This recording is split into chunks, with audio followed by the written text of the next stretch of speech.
would like to hear. Am I going to call for a crusade? You're damn right.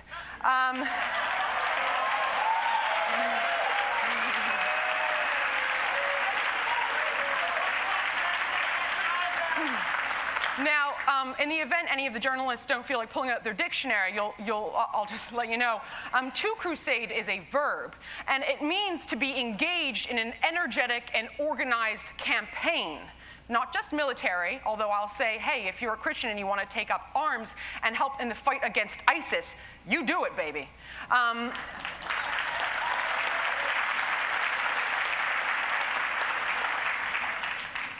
right now, Islam, as well as the radical left, have already launched crusades.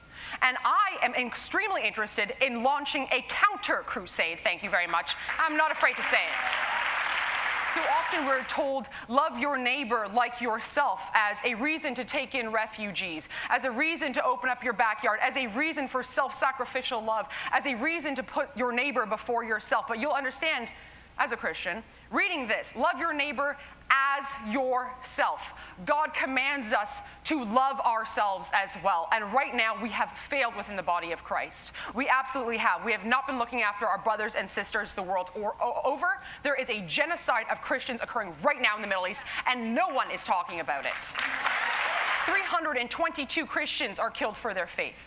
214 churches and Christian properties are destroyed. 722 forces of violence are committed against Christians. And I know that these are all very conservative estimates. That includes beatings, rapes, and abductions. I'm sorry, a woman in a hijab gets yelled at and we hear about it for one whole week, maybe longer.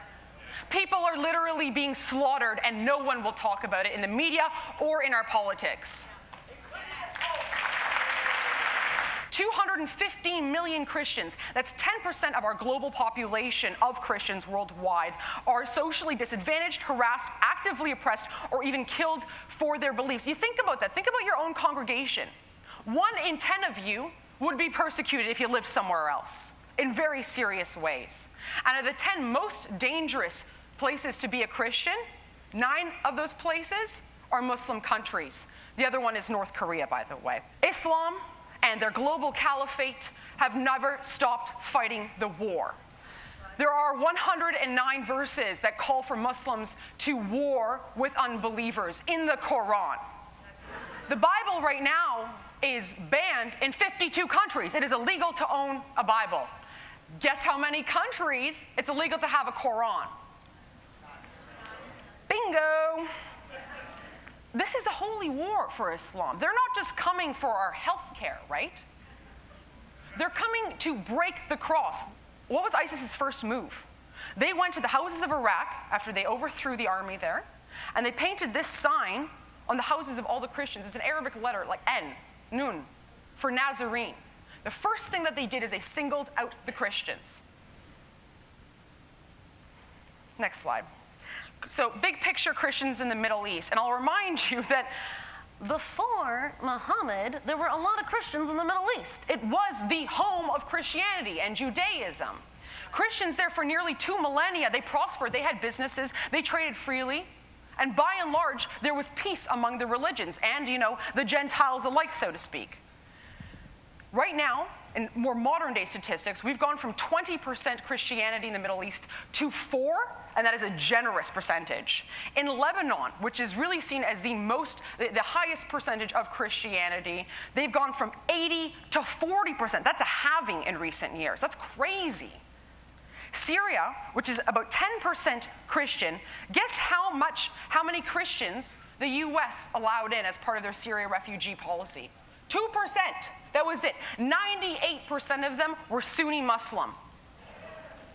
How long did it take us to finally admit that there was a bloody Christian genocide occurring in the Middle East right now in ISIS-controlled territories? How long did we have to debate about it? Why was it controversial? The Christian population in Iraq used to be 1.5 million. Current generous estimate is 275,000. Okay, I'm done with the stats now. Where's the media coverage? Where are our planes in the fight against ISIS to help protect these people against which there is a genocide being waged? To allow the persecution of Christians is to allow the persecution of what makes our civilization good and right. The founding fathers of America, one of the greatest nations on earth, especially when you look at her rights and her legal code, they were inspired by the very Christian ideals, Judeo-Christian ideals, that I try to fight for every day in my life.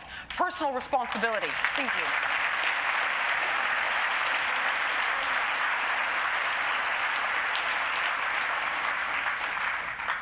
Equality of opportunity. Y'all got the opportunity for salvation. What you do with it is up to you. Same goes for America and the West. Right. You can become a millionaire. You got to work hard. You got the opportunities here. Freedom. God doesn't tell us believe in me or else. He gives us our own, Adam and Eve. Go ahead, do your thing. That's right. Personal responsibility. You screw up, you're going to have to wear it. That is what the West is all about. The individual that is based on these very core ideas, which are fundamentally tied to and espoused from the Judeo-Christian religion. That was an excerpt from a speech that I gave during our Rebel Conference. For the entire speech and the whole program, go to therebellive.com.